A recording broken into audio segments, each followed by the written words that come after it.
Shalom Bapak Ibu dan Saudara yang dikasihi oleh Tuhan Yesus Kristus. Selamat pagi, bertemu kembali dalam program Sarapan Rohani GKPB Jemaat Galang Ninghyang Abian Base hari ini tanggal 7 April 2025.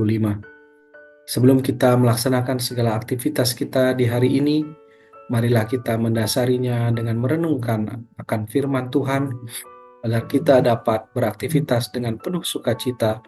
Namun sebelum itu, marilah kita menyiapkan hati dan kita berdoa kepada Bapa di surga. Mari kita berdoa. Ya Allah, Bapa kami yang bertata dalam kerajaan surga yang mulia, terima kasih Bapa atas segala anugerah penyertaan-Mu Tuhan yang boleh kami rasakan dalam kami beristirahat dari malam hari tadi hingga pagi hari ini Tuhan.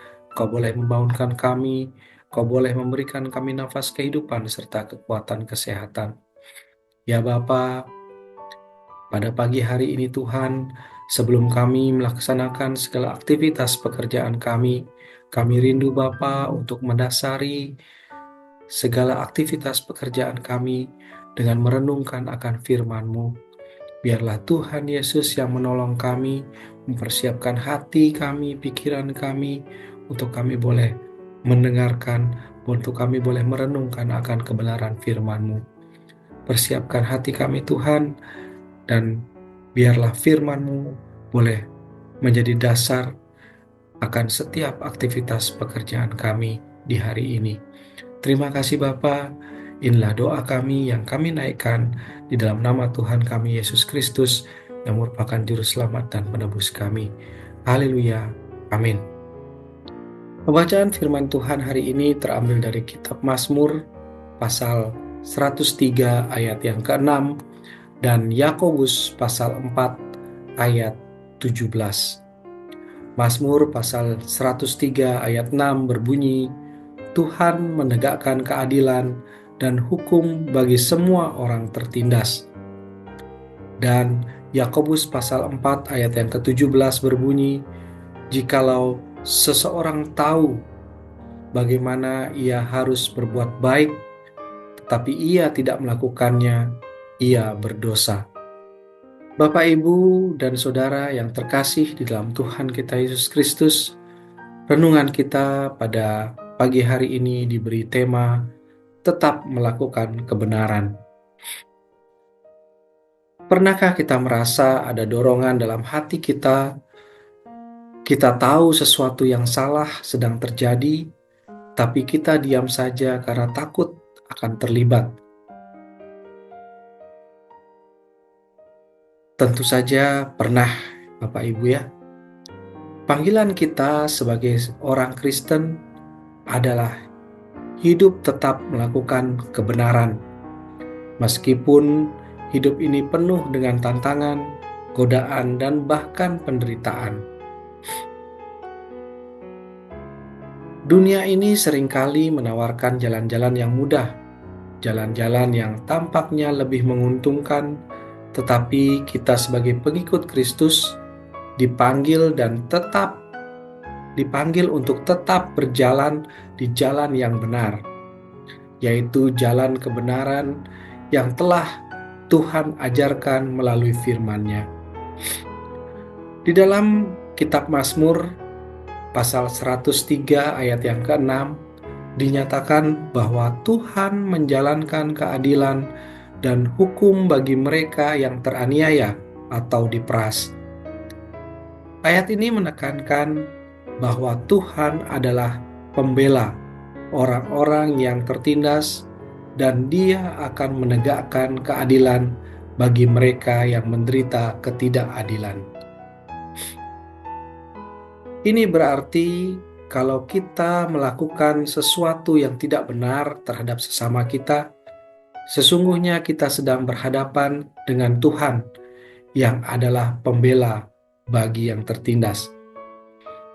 Ini juga berarti bahwa kita sebagai anak-anak Tuhan harus meneladani karakter ini, menjadi pembela bagi mereka yang lemah, menjadi alat Tuhan untuk membawa keadilan. Sementara itu di dalam kitab Yakobus pasal yang keempat ayat yang ke-17 dikatakan bahwa jika seseorang tahu apa yang benar atau baik untuk dilakukan tetapi tidak melakukannya, ia berdosa. Ayat ini mengingatkan kita bahwa mengetahui apa yang benar dan baik tetapi tidak melakukannya adalah suatu bentuk dosa. Banyak orang yang berpikir dosa hanyalah tentang melakukan sesuatu yang salah. Tetapi Yakobus mengingatkan bahwa meninggalkan sesuatu yang benar ketika kita tahu itu benar juga adalah dosa. Ini disebut dosa karena kelalaian. Kita tidak boleh hanya tahu dan tidak cukup hanya untuk tidak berbuat jahat, tetapi juga harus bertindak sesuai dengan pengetahuan kita akan kebenaran dan juga harus aktif melakukan kebaikan. Kedua ayat ini menekankan pentingnya bertindak sesuai dengan kebenaran dan keadilan. Yohanes Pembaptis memberikan kesaksian kebenaran tentang Yesus. Di saat orang-orang mempertanyakan tentang apakah dirinya orang yang dinantikan atau Mesias, dia justru menunjuk bahwa Yesuslah Mesias itu, bukan dirinya. Bisa saja Yohanes Pembaptis membuat pengakuan bahwa dia adalah Mesias untuk kepentingan supaya dapat penghargaan dari orang lain. Tetapi dia tahu bahwa itu bukanlah tindakan kebenaran, melainkan suatu kebohongan. Dunia ini sedang memerlukan orang-orang yang mau tetap setia melakukan kebenaran. Gereja dituntut oleh Tuhan untuk setia melakukan kebenaran. Marilah kita berkomitmen untuk tetap melakukan kebenaran meskipun kita menghadapi tantangan dan penderitaan. Tuhan memberi kita kekuatan untuk tetap teguh dalam kebenarannya. Marilah kita hidup sebagai teladan bagi dunia, memancarkan terang Kristus melalui setiap tindakan dan perkataan kita. Sebagai pengikut Kristus, kita dipanggil untuk tetap melakukan kebenaran dalam segala hal. Amin. Mari kita berdoa. Ya Allah Bapa kami yang bertahta dalam kerajaan surga, terima kasih Bapa akan kebenaran firman-Mu yang boleh kami renungkan pagi hari ini. Kami mengucap syukur akan berkat rohani yang boleh kami terima Tuhan. Ajarkan kami Bapa untuk kami boleh menjadi pelaku-pelaku kebenaran di dalam kehidupan kami, di dalam kehidupan yang Kau berikan ini Tuhan. Biarlah kehidupan kami boleh selalu berjalan di dalam terang Tuhan untuk menyatakan kebenaran firman-Mu. Ya Bapa, pagi hari ini Tuhan, di mana kami akan melaksanakan segala aktivitas pekerjaan kami, biarlah Tuhan Yesus yang menolong, biarlah Tuhan Yesus yang menuntun kami untuk kami boleh beraktivitas, sehingga pekerjaan kami, aktivitas kami boleh mendatangkan kemuliaan bagi-Mu. Kami berdoa Tuhan untuk jemaat-Mu yang dalam kelemahan tubuh, biarlah Tuhan Yesus yang menjamah, biarlah Tuhan Yesus yang menyembuhkan sakit penyakit kelemahan tubuh yang dialami Tuhan, sehingga jemaat-Mu boleh merasakan kekuatan, boleh merasakan kesembuhan yang semuanya itu berasal dari Engkau. Berkati obat-obatan, berkati makanan yang boleh dikonsumsi, berkati orang-orang yang merawat, Berkati juga para dokter yang menolong, sehingga semuanya itu boleh mendatangkan kemuliaan, boleh mendatangkan berkat dan kesembuhan bagi jemaat-Mu yang mengalami kelemahan Tuhan.